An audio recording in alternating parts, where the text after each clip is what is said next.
It's episode 623 of the Locked On Rangers podcast. On today's show, I'm talking about the two big holes in this Rangers rotation, a frustrating weekend series, and the Rangers pulling out a weird game in this first one against Kansas City. All that and more on this episode of Locked On Rangers. Let's get into it.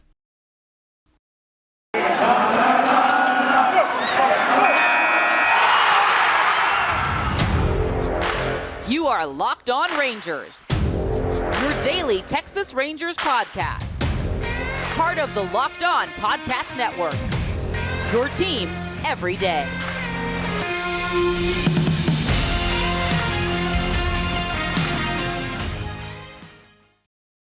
You are Locked On the Texas Rangers. I'm Bryce Patrick, a cripplingly addicted Texas Rangers fan since 2010, host and founder of this Locked On Rangers podcast for all 4 seasons. It is Tuesday, June 28th. The Rangers are 35-37, alone in second place in the American League West, 10 games behind the Astros in the division, and 5 behind the Rays for that third wild card. Thank you all so much for making Locked On Rangers your first listen every single day. If you're not already, you can go ahead and follow me on Twitter at Bryce Patrick. You can follow the show at Locked On Rangers and subscribe on YouTube. The best way you can help grow the show, hit that subscribe button, comment anything below. Sorry I wasn't here for yesterday. I have been fighting through this cold, as you can probably hear in my voice. I'm still not 100%, but we are playing hurt, not injured, maybe injured. I don't know. Maybe I'm making it worse by talking and monologuing for 30 minutes straight, but who knows. Before we get into today's episode, this episode is brought to you by Blue Nile. Make your moment sparkle with jewelry from BlueNile.com. And Locked On Rangers listeners get $50 off purchases of $500 or more. This podcast exclusive includes engagement. Use code LOCKEDON at checkout. Now, there were some roster moves over the weekend. I was not here to recap them on Monday, so we're going to get to them today. The two biggest ones, the most important ones that I want to talk about, is Taylor Hearn and Ezekiel Duran, both of them getting optioned to AAA to get more work on what their big league role is going to be. And what they're hoping for Taylor Hearn is that he's going to be a starter. He's going to start in AAA, get some more time to, focus on himself. He has not been nearly what they hoped he would be so far this year. He really had some encouraging moments last year when he was moved into the starting rotation, but this year it has mostly been pretty bad for him. He just has not lived up to the Rangers' expectations for him. He's only gone 6 innings once in his several starts this year. 14 different games that he's pitched, and he's only gone 6 innings once. And he's only gone more than 5 innings. See, 2 more times. So 3 times out of the 14 games, he's gone more than 5 innings. That's not great, but granted, he is a number 4 or 5 starter. That's kind of about what you're hoping. Just give you about 5 innings, and that'll pretty much get it done.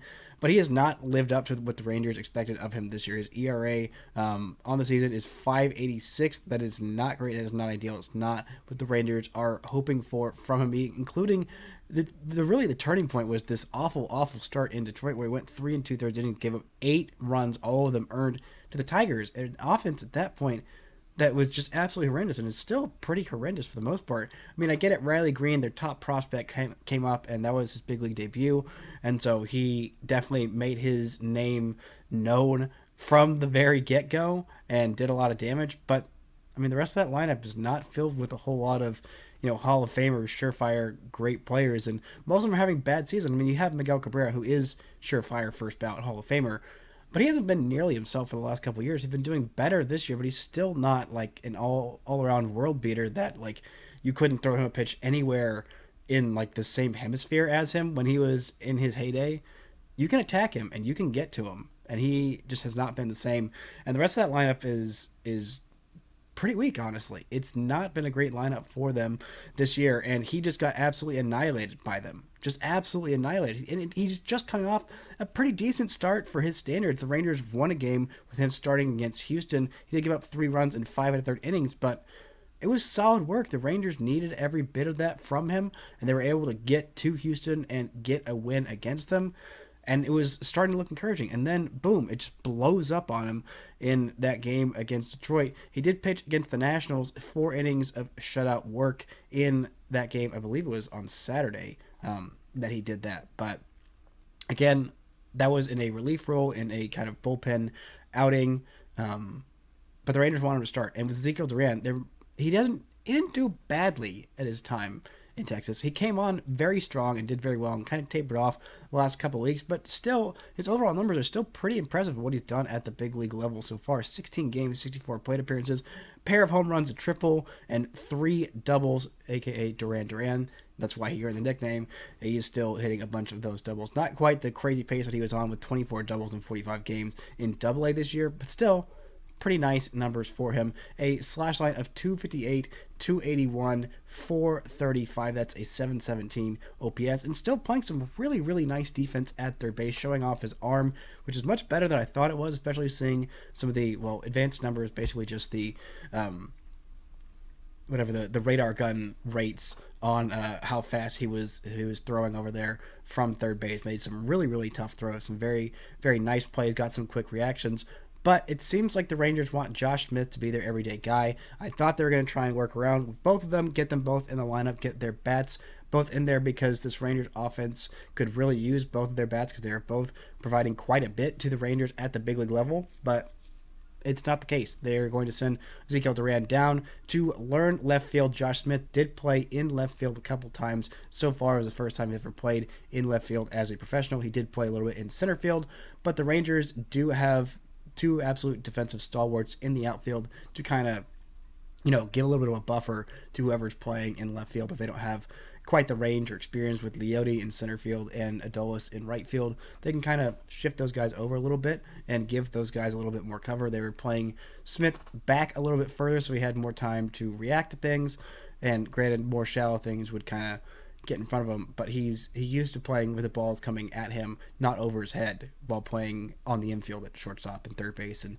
second base, wherever he's played so far this year and in his minor league career. But still, they're going to give Ezekiel Duran some time in the outfield, in left field, I think specifically, probably a little bit in center field. Maybe they'll try him in right field. I don't know, but I know left field is pretty much going to be where he's going to get most of his major league at bats whenever they feel like he is mastered the position, or at least done it well enough to get comfortable with it. I did talk earlier in the show, not this show, but like a couple weeks ago, about when they were bringing both those guys up, that I didn't really want them figuring it out on the fly, how to play defense in left field at the major league level. That's not a recipe for success usually, and it can get you into a little bit of trouble. And I think the Rangers are making the smart move of not trying to cost themselves outs and potential big plays for a guy who's literally never played left field at the big league level or at any level so far with Ezekiel Duran, and seeing him down to AAA.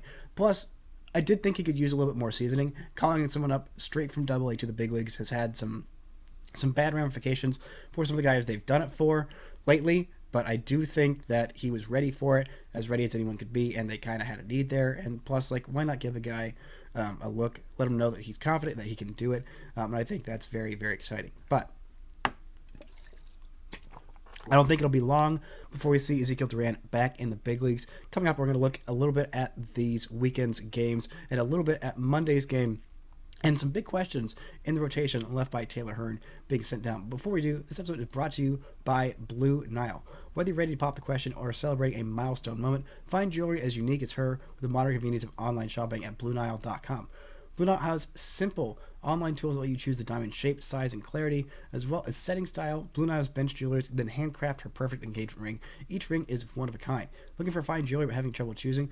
Blue Nile has jewelry experts on hand 24/7, available via phone or chat to help you find a memorable gift at every single budget. Make your moment sparkle with jewelry from BlueNile.com. And Locked On Rangers listeners get $50 off purchases of $500 or more. This podcast exclusive includes engagement. Use code LOCKEDON, that's code LOCKEDON. Plus, every order is insured, ships free, and arrives in discreet packaging that won't give away what's inside. Shop stress-free. Find your forever piece. Go to BlueNile.com today. This episode is also brought to you by Rock Auto. With the ever-increasing number of makes and models, it's now impossible for your local chain auto parts store to stock all the parts you need. Hard to do, often pointless or seemingly intimidating questioning. While the person behind the counter orders parts on the computer, choosing the only brand their warehouse happens to carry. You have computers with access to RockAuto.com at home and in your pocket. You can save time and money when using Rock Auto. They're a family business serving do-it-yourselfers for over 20 years. And Rock Auto prices are reliably low for every single customer. You got everything you need, so go explore their easy-to-use website today. Find the solution to your auto part needs. Go to rockauto.com right now. See all the parts available for your car or truck. Right, Locked On there. How do you hear about us box? So they know we sent you. Amazing selection, reliable low prices, all the parts your car will ever need at rockauto.com. Now, let's take a look at this weekend's games against the Nationals. A losing series, a one-run loss, and a Sunday explosion of badness from the number 4 starter, Glenn Otto. Let's start with the Friday game. A great bounce-back game for Dane Dunning, who continues to look great at home and kind of poo-poo on the road. This was a solid start from him. 6 innings of 1-run ball, only 1 walk. Love to see that. Only 4 strikeouts. Was going more at guys than he had in the past, and you love to see that. Dennis Santana got saddled with the loss, was not great in this one, allowed a couple of hits and a run that ended up being the difference in this 1-run game. The Rangers offense was absolutely horrendous with runners on base and runners in scoring position. They only scored 1 run. It was an Adolis Garcia home run in the 6th inning. That was it. That was all they did. They were 0 for 11 with runners in scoring position and left 10 men on base. That is not good enough. Not good enough at all. The Rangers had their opportunities. The multi-hit game from Adolis Garcia. 8 hits total in this one and 3 walks. They had runners on base. They just couldn't do a darn thing once they got them there. And it was really, really frustrating to watch. This is not an incredible Nationals team. This is a team that had a losing record. Still has a very, very losing record. One of the worst teams is the worst team in the National League East. And one of the worst teams in the National League is just not the kind of team you should be putting up this performance against, and it's been very frustrating to watch. Now, on Saturday, the Rangers did win their first bullpen game of the season. Home runs by Adolis Garcia and Nathaniel Lowe got the Rangers some runs. It was a 3-2 victory, and of course, the Adolis Garcia was a massive, massive shot, a walk-off bomb. That guy has a flair for the dramatic in the best way possible, and you absolutely love to see him thrive. He has been so important for this Ranger team, and they scored all their runs with the home run. All of them. They were still 0 for 2 with runners in scoring position, not a whole lot of base runners. In this one, just the 1 walk, 10 strikeouts for the Rangers in this one. Josiah Gray, who was one of the primary pieces in the Trey Turner and Matt Scherzer trade, absolutely dominated the Rangers in this one. 7 innings, 2-run ball, and 9 strikeouts. Those 2 runs both came off of the 2-run shot from Nathaniel Lowe, his 10th of the season. He continues to be in a very, very hot place, his bat and Adolis Garcia's. Both those guys are carrying the Rangers in June, while the rest of their bats kind of don't do anything. The Rangers offense has been carried by those 2 guys. And I still don't know why Nathaniel Lowe is hitting 6th and 7th and low in this order. I know his name is Lowe, but he needs to be hitting high in this Rangers batting order. He has been one of the hottest bats on the Rangers this season. It has been so frustrating to watch him hit behind Colcott, who continues to struggle, Rich Garver, who hasn't done a whole lot, and just anybody else in this lineup that has not done nearly as good as he has lately, and it's been very, very frustrating to watch. And his overall number for the year have been pretty darn good. I mean, the Rangers have struggled to get guys on base. I mean, their team on base is one of the lowest in all of Major League Baseball, and among regular starters who have played more than, 10 games that Josh Smith has played, Nathaniel Lowe has got the highest on base of any of them, 335. Not a lot of guys with on bases over 300 of the regular starters. I mean, you have Jonah Heim, 314. That's pretty much it. Everybody else has an on base below 300. That is just very frustrating and hard to stack together some rallies if nobody's getting on base next to each other and if it's all a bunch of solo home runs, which is what the Rangers offense is mostly consisted of. It's been very, very frustrating. Nice that the Rangers finally win their first bullpen game of the season. Brett Martin was the opener in that one. Taylor Hearn worked 2 shutout innings and didn't allow a single hit. That was nice. Brock Burke did blow the save. Not a great outing from him. 3 hits, 2 runs. Both of those were earned. It'll just kind of happen. They both came off of a Nelson Cruz home run, which, again, will happen. One of the great old sluggers in the entirety of Major League Baseball. Continued to get better with age, like a fine wine. 41 years old and still absolutely mashing. Love to see him thrive. Would have loved to see him as the Rangers DH. Don't know why they didn't go get him. Don't know why the Nationals did. They have a bad team. They knew they were going to be bad this year. Maybe they just knew they were going to sell him at the deadline and get some decent prospects for him, and nobody else was going to sign him. Don't know why more people didn't pounce on him. He's been great. He continues to be great even as he gets older. He just does not slow down, and I love that for him. But I don't love it when he's doing it against the Rangers in this one. Now, let's look very quickly at this Sunday game. We're going to get into that and Glenn Otto's struggles and what the Rangers are going to do about their rotation. But first, this episode is brought to you by BetOnline. BetOnline.net is your number one source for all of your sports betting stats and info. Find the latest sports developments, league reviews, and news in this year's NHL playoffs, what they're now done, but basically just Major League Baseball. And go check that out at BetOnline.net. Your continued source for all your sports wagering information, including live betting, esports, and scores. BetOnline.net remains your number one spot for all the best scores, podcasts, and league news this season. Head to the website today or use your mobile device to learn more about the trends in action. BetOnline, it's where the game starts. Now, before I die of another coughing attack, I say that as I have another coughing attack, let's look at this Sunday game that was absolutely out of hand by the second inning for the Rangers. Glenn Otto came back after one rehab start in which he looked bad. He just did not look quite himself, and we've seen when Glenn Otto looks lost, he looks very, very lost and can get demolished, can get just absolutely steamrolled. And though the Nats team isn't very good, they do have some very good players on there. Juan Soto, Josh Bell, Nelson Cruz.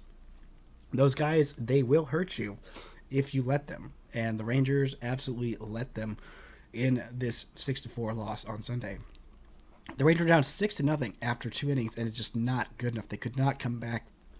They did have 3 runs in the 9th inning. They made it close, but it just was not not nearly enough for the Rangers in this one. The bullpen did a really good job of keeping this team in it, keeping it close. Garrett Richards pitched 3 shutout innings. John King, 2 shutout innings. Leclerc and Spores both pitched a shutout inning, but once you're down 6-0 after 2, it's hard to come back from that one. It was just, this team cannot afford to get down so big in games like that. With the 4 and 5 spots in the rotation being Glenn Otto in a bullpen game, like it's very tough to play winning baseball. So the Rangers have some questions to answer in their rotation. I think that it could be time to look at Spencer Howard's return. He's pitched 5 innings in every single start he's had in AAA. For the month of June, that's 5 different starts. He's had some walk problems, some home run problems, but, that's nothing new. If he sticks with all of his pitches and doesn't just stick with the 2 pitches that he's been throwing for most of the season, then I think he could be a decent Major League starting pitcher. But if he just sticks to those 2 pitches that he feels comfortable with, does not mix it up, then there is basically no hope for him as a starter at the big league level. You might as well just put him in the pen now. But I think it's about time to take a look at him. It has been frustrating for the Rangers at the back end of their rotation this year. Even Dane Dunning has been inconsistent, but at least now you have top two reliable starters in Martin Perez and John Gray at the top of the rotation. And then Dane Dunning, you can at least count on to be a big league starter. But I think it's about time to look at Spencer Howard. There's nobody else really at AAA that's quite there yet. Maybe give Taylor Hearn a few starts, 3-4 starts in AAA, see how it's working out. If it is working out, it's working out better than Glenn Otto, then maybe put Glenn Otto back in AAA. See if you can, make him have less big blow-up starts and figure out how to be more consistent, because that's the next step for Glenn Otto for sure, is figuring out how to be more consistent and not having the big, huge blow-up start like he has been known to do. Glenn Otto has been fairly consistent for the Rangers this year, but as we saw on Sunday, he can have those big blow-up starts that just completely doom you. And that's not great. You really want, even in your number 4 and 5 guys, want them, even in their horrible days, to be at least able to get you through 4 innings. Even if they're going to give up a decent number of runs, basically having back-to-back bullpen days, that'll kill you. That'll kill your bullpen, and it'll kill a lot of your winning momentum. That's what the Rangers basically had to do on Saturday and Sunday. So, been frustrating. I think Glenn Otto's got something in there. I think it's time for Spencer Howard, but we'll see what the Rangers want to do with this rotation. That's all that my voice can absolutely give for this episode. I'll try to be back tomorrow. We'll see how my voice is feeling, but this was a little bit rough, and I had to do a lot of editing to get out my coughing bits. But thank you all so much for listening. Until next time, don't forget to enjoy baseball.